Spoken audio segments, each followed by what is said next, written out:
no one has ever died from a panic attack, Tasha.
I think when I was in high school, I probably struggled the most with like body image and like being confident and like asserting myself. And I think by the time I went to college, I got more comfortable with that. And then I think in college, the biggest thing I've had to deal with like is having, I get really anxious and very stressed easily and don't always sleep well before exams, and like being okay, like, seeing a therapist and talking to my family about like mental health, I think, and in the Black community and science and just like being a student, it's kind of hard because a lot of these things are kind of cliches, they're stigmatized, very taboo. But I think the more you talk to other people about them, other people get more comfortable talking about, like, oh, I deal with this too, and X, Y, Z, and you realize that everyone kind of is like struggling in different ways. So, yeah, I agree. When I was in high school, I definitely struggled a lot with like body image.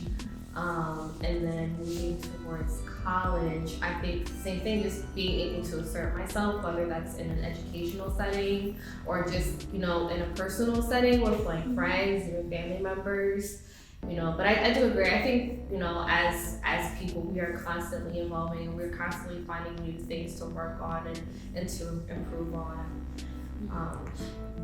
But those were like the two main things that were ongoing like struggles for me. Like even now, to be honest, and I've come a long way, but those are things that still pop up every now and a while, and I have to kind of remind myself, like, it's okay, like, like you're beautiful, or, like you demand this, like you deserve this, you don't have to take this, you don't have to take that. I think,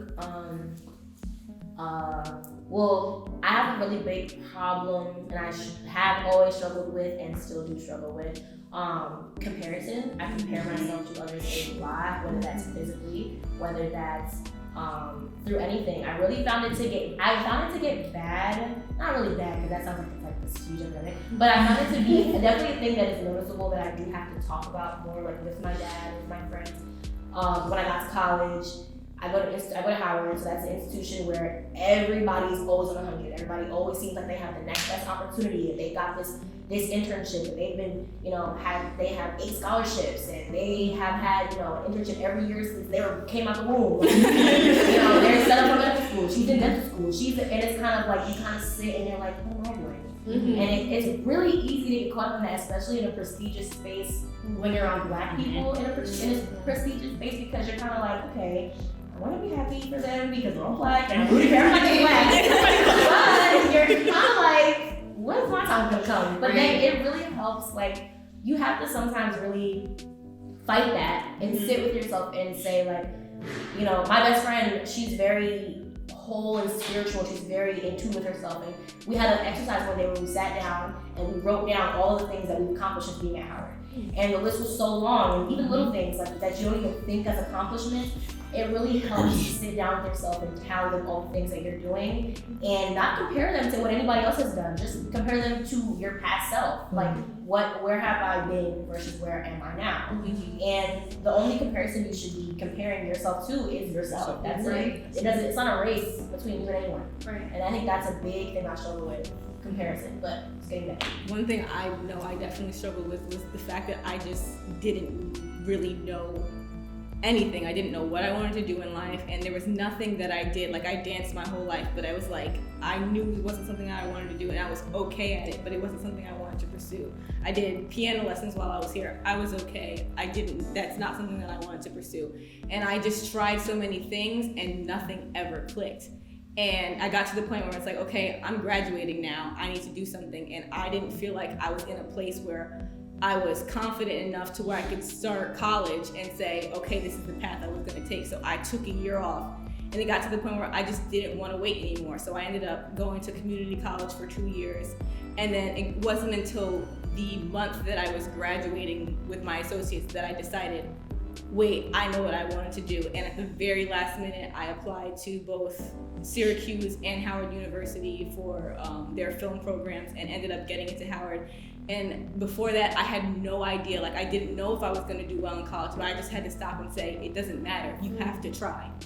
And I ended up excelling in my first 2 years at Dutchess, and then I went on and I was like, okay, I'm at Howard. Like, I am a small fish in a giant pond, but I had to take a moment and think, like, listen, you're not here for no reason. Like, everything that happened before this got you to this point, and it's not an accident. There's a reason why you're here, and I had to stop and take everything that I did to get to that point and realize, like, I can do this. And I ended up excelling while I was there too. And it's just, you have to take a moment to stop and say, it doesn't matter if I don't think I can, I owe it to myself to try in the first place. And if you're not gonna stop and try, you're never gonna get to that point where you're overcoming the things that are holding you back. I'm kind of in the same exact boat. I have no idea what I want to do. I'm still 18, so I'm still like a baby, so I don't know. And I'm going to community college now, and I've never known what I wanted to do. I've dabbled in a million things, and like, I kind of like them, but nothing that I enjoy pursuing for the rest of my life. And I'm still figuring that out, but I struggle with getting discouraged by seeing, you know, all my friends at 4-year colleges living it up, and I'm at home like studying or something, you know, because I don't really have anything else to do. But I think I know there's a plan for my life, and God has a plan for me, and I know it's gonna happen. I just am struggling, well, still struggling with, but I'm getting better at it. Like you said, not comparing myself to other people and what they're doing, and knowing that I will get through it and that I can, and I want people to know that it's okay not to know. Right. It's okay not to know what you want to do, And what you you're have going to do for the rest of your life. You have to take the necessary steps for yourself. If you need a gap year, take a gap year. And then if you get to the end of that year and you know, you may not necessarily know, it's okay to jump into whatever's next, not knowing. Or if you feel maybe you need to try this, maybe you need to try that, it's okay to take the necessary steps for yourself, because you're not in competition with anyone around you. It's not about them, it's not about this person, it's not about this person. It's about you and your journey, and however long that takes, it doesn't matter. You're gonna get to the end point eventually. I think I was lucky in kind of always knowing what I kind of wanted to do. I always had some vague idea, and I'll just take it. I'm like, all right, we're gonna run with it, see what happens. We're just gonna see what happens, and it's led me like down great places. But I think what I struggled with, and it was until like last year, was losing myself and trying to rediscover, or in a sense, change. Wait, who am I? And you know, sometimes people are, you know, God will put people in places just to sow seeds of doubt. Bruh. It's real. And sometimes that is what people are there for, is just to sow seeds of doubt. And and I didn't realize. And sometimes, you know, whether you realize it or not, you know, what I wish I would have done was keep reminding myself, only you know yourself, Tasha. Right. Only you know your true self. Right. And just Right. run with that. But it was the seeds of doubts were sowing, and I lost myself. And, you know, having to kind of come back and redo that. So if I would go back and, like, you know, tell my younger self, you know, sometimes the seed of doubts will like hit you like a truck. Yeah. But pick yourself up, dust yourself off, and know that only you truly know yourself. And you know, it's funny how your mind works, and how you try to heal yourself without realizing it. Like, people will come, like higher ups will be like, say something like this, like, do you really want to do that? Do you really want to do this? oh, you should do this instead. And I would be like, no, I'm gonna get my own opportunity over here and having that be the best opportunity ever. And you know, like really just trying to heal yourself without even realizing it. And I wish I did realize what I was doing subconsciously in a sense, but just saying, you know, the fear will be there. And I think that's what was driving me, was the fear of maybe I don't know myself. Maybe you're not in the right place. Maybe this and that, but that the fear will be there. And sometimes we say, you know, don't be afraid, and definitely don't be afraid. But if the fear is there, push through it.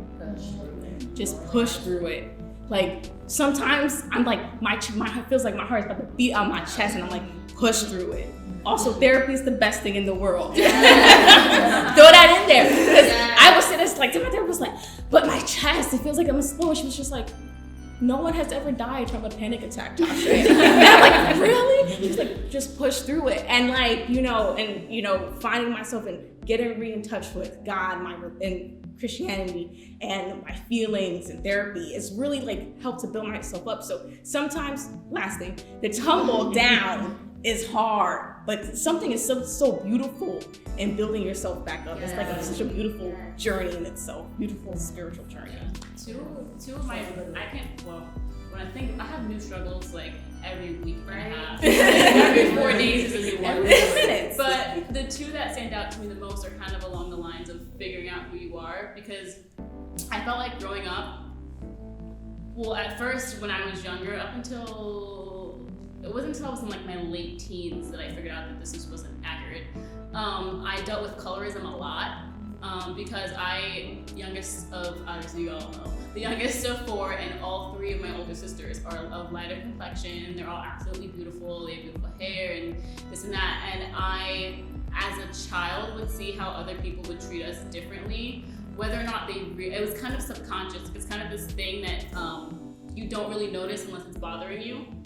That subconsciously just society as a whole treats fair-skinned, lighter-skinned people, women, better. And it's something that I observed throughout like my entire childhood. So I grew up feeling like I was less than for a lot, mostly all of my childhood. And it wasn't until, and then that same thing, it kind of leaked into my early teenage years, where not only did I feel this way about my skin color, where I thought, and it was strange because I thought other people who were dark-skinned were beautiful, but it was just for some reason myself, I didn't think that I was, because I didn't look like my sisters, I didn't resemble my mom, although we do kind of look like, but in my head I didn't resemble my mom. And it leaked into body image issues, when not only am I now the darkest skinned sister that I didn't think was beautiful, but I got a little thicker when I was around that, that awkward like 13 to 16 age, where you just get a little more love to hold on to. And then I'm like, now not only am I not beautiful because I'm dark skinned, but I'm not beautiful because I feel like I'm just frumpy and I'm overweight. And I looked back and I was not overweight. I looked good, but in my head at the time. And then that kind of, it was like once I got over that, I didn't realize until I was like, I wish I could go back in time and like smack some stuff into myself. But it wasn't until I was like 18, 19, 20, that age, where I was like, I'm amazing. Like, I'm fire. I'm beautiful. I love me. And then of course you go through that. There's like, I feel like you have 2 awkward stages, and one happens when you're like a new adult. And then it was that feeling of, okay, now I like me, what am I gonna do with me? And I had that weird 2 years off from dancing, where I was feeling unfulfilled. My plan was to do 2 years of community college, transfer to a university, finish out my degree, but I ended up feeling unfulfilled there because I wasn't dancing to the caliber that I wanted to be dancing. And I kind of got lost in this space of trying to look at, no shade to Ayana, but Ayana was doing amazing things, and it was making me feel horrible. Like, I felt amazing for her. I'm sorry. No, stop. I felt, and it's like, I had no resentment toward Ayana. I had no animosity toward her. I was so proud of her. Like, I'm pretty sure I cried more about Ayana's accomplishments. Ayana didn't cry all about her accomplishments, but I was like booing like a baby because I was so proud of her. But at the same time, every new accomplishment, I was taking it as I'm not doing enough. And I kept, stop. Don't say that. It was like I had this transitional period in my life where I was like, okay, well, I am doing something, like I'm pursuing dance, but then it was like I felt like I was because based off of what society tells you need to do, you need to go and get a degree, you need to do this, it needs to be A, B, and C in this order, you need to have your life together by the age of 23. Right. 24. Still trying to get together. So all these things were becoming a culmination of I'm not doing enough, I am failing, and I'm failing hard, and I'm falling fast, and I don't know what to do. So to grow up, like to grow up with those issues, and then to have these new adult issues where I felt like I was failing because I wasn't in college, and because now I'm going to be pursuing like more things academically because I figured out a balance to myself so I can make that happen. It was getting to that point that was the biggest struggle for me, because I was just you know how you just feel like you're lost in the sauce, like you don't know what the heck you're doing, you are literally just making decisions and like, I hope this works. Right. Yeah. But now I wish I could go back in time and be like, listen, those, yes, they were struggles for you, yes, they were an issue, but if I could go talk to that girl again, I'd be like, listen, you're okay, no one's judging you, stop apologizing, it's not your fault. No one's judging you for not being like your sister, or not being like Misty Copeland, or not, no one, they just want you to succeed.